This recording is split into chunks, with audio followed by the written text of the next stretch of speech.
Hello everyone, today we learn about the literature review, research methodology and project proposal. Okay, what is literature review? Why do literature review? How to do literature review?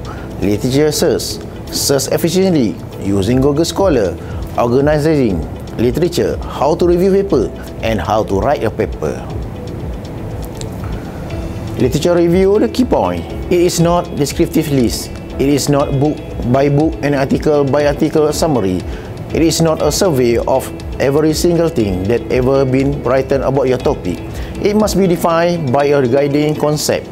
For example, research question or research objective. It must tell the reader what knowledge and idea have been established and agreed in your area and outline their strength and weakness. A literature review discusses published work in a particular subject area, discuss information in a particular subject area within an acceptable time period of literature review. A literature review shows your reader that you have in-depth grasp of your subject. Literature review show that you understand where your own research fit into and add an existing body of knowledge. A literature review has four main objectives. First is survey the literature in your chosen area of study. Number two is synthesize the information in that literature into summary.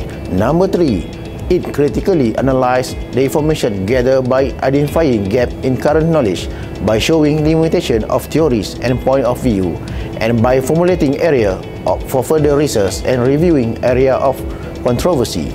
Lastly, number four, it presents the literature in an organized way. In simple English, literature review is demonstrate a familiarity with a body of knowledge and establish the credibility of your work. Summarize prior research and say how your project linked to it. Integrate and summarize what is known about the subject. Demonstrate what you have learned from others, and that serves as a starting point for new idea. Literature review does the following: identify the gap in current knowledge, avoid reinventing the wheel. For example, avoid wasting time researching something that already been done. Put your own work in a perspective. Are you doing something completely new? Revisiting an old controversy in a light of new evidence, allowing you to show that you are building on the foundation of existing knowledge and idea. For example, carrying on from where others have already reached. Identify and knowing other people working in the same field which can be for the source of knowledge and support. Get in touch with them. Provide an intellectual contact for your own work and enable you to position your project in relation to others in the field. It identifies the important work in your area and ensure that you have read them. Identify the information and idea that may be relevant to your project. Identify the method that may be relevant to your project. Identify opposing view. Demonstrate your research skill. For example, know about your work in your area. You also know how to assess it.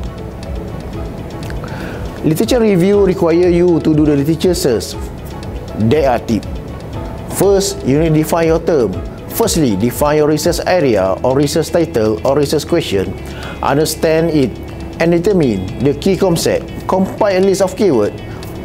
This will be useful in developing a research strategy. Number two, search creatively. Identify all the relevant information source, for example, library, index, and electronic database, and the internet. Use the library. You can look for the material from other library, for example, interlibrary loan. For the journal, it is the best place to find the most recently published research. Newspaper and magazine are good source for the current topical issue, but not very useful for depth analysis. Don't limit yourself to obvious source. Library may contain unpublished master and PhD thesis that might be relevant to your topic. Try typing the journal of your topic. You may be surprised what comes out. Other less obvious sources also include conference paper. These are collection of paper presented at the conference, and like journal often contain cutting-edge research. These collections are published on the internet in special edition of relevant journal and in one-off book. National and local government publication These include report, yearbook, white and green paper, policy document, manual and statistical survey. Publisher website. This site often contains summaries of recent publication and full-text electronic journal Springer, Elsevier. Identify and join discussion list about your topic, for example, Doctorate Support Group Facebook. Should contain introduction, a middle or main body, and a conclusion. The introduction should be define your topic and provide appropriate context for reviewing the literature. Establish your reason, for example, point of view for reviewing the literature. Explain the organization, for example, sequence of the review. State of scope of the review, what is included and what is not included. For example, if you are reviewing the literature on obesity in children, you might say something like, there are a large number of study obesity trend in general population. However, since the focus of the research is on obesity children, this cannot be reviewed in detail and you only be referred not as appropriate. The middle of the main body should include organize the literature according to common theme. Provide insight into the relation between your chosen topic and the wider area between obesity in children and obesity in general. Move from general, wider view of the literature being reviewed to the specific focus of your research. The conclusion should have summarized the important aspect of existing body of literature, evaluate the current state of literature review, identify significant flaw or gap in existing knowledge, outline area for future study, link your research to existing knowledge.